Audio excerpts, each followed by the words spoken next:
देखिए, ये कोई एक सामान्य विजिट नहीं है। ये दुनिया की हर महत्वपूर्ण अर्थव्यवस्था भारत से आकर टेक्नोलॉजिकल जो आदान प्रदान है उसके बारे में, सप्लाई चेन को किस तरह रेजिलिएंट बनाए रखना उस बारे में,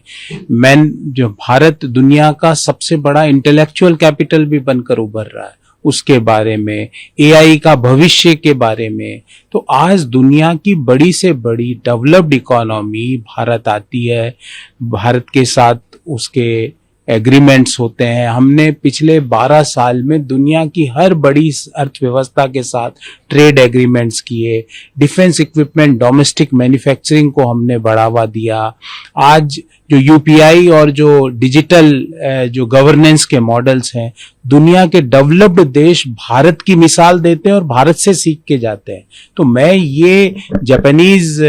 प्राइम मिनिस्टर का जो दौरा है उसको एक सामान्य डिप्लोमेटिक घटना नहीं मानता हूँ, इसको उससे बहुत बड़ी चीज मानता हूँ कि आज दुनिया की हर बड़ी अर्थव्यवस्था भारत आती है अपनी सप्लाई चेन को दुरुस्त रखने के लिए, अपनी एनर्जी को सेल्फ रिलायंट बनाने के लिए, अपनी इंटेलेक्चुअल जो पावर है उसको भारत के सहयोग से आगे बढ़ाने के लिए, और 140 करोड़ देशवासियों के कंजम्पशन, क्योंकि आप कुछ भी बना रहे हो और भारत में अगर उसका कंजम्पशन नहीं है तो लगभग दुनिया की 16-17% आबादी के पास तो आप पहुंच ही नहीं रहे हो। तो ये भारत की ताकत है, ये भारत की अर्थव्यवस्था की ताकत है। और मैं इस विजिट को सामान्य दो राष्ट्रों के बीच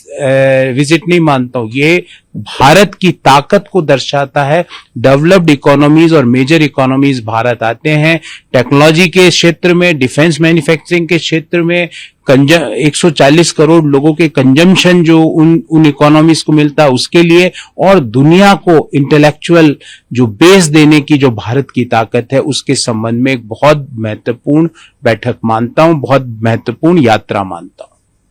तो एक बार अगर बंगाल की बात करें तो हम देख रहे हैं कि टीएमसी में लगातार जो संकट है वो गहराता जा रहा है। ममता बनर्जी की टीएमसी की हम बात कर रहे हैं और साथ साथ अभी अभिषेक बनर्जी को एक सिग्नेचर फर्जीवाड़े मामले में राहत तो देखिए, 4 मई टीएमसी गई, अब टीएमसी तो जा चुकी है, अब टीएमसी नाम का कुछ नहीं बचा है। वो वहां पे बुआजी और भतीजा 2 ही रहेंगे और कोई वहां बचेगा नहीं,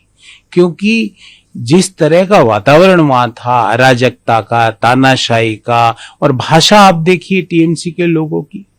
जो अभी तथाकथित अपने आप को टीएमसी का बोलते हैं, उनकी भाषा देखिए और लोगों के अंदर उनके प्रति कितना गुस्सा है। आप इस बात का अंदाजा लगाइए कि उन्होंने किस तरह का कुशासन टीएमसी ने बंगाल में 15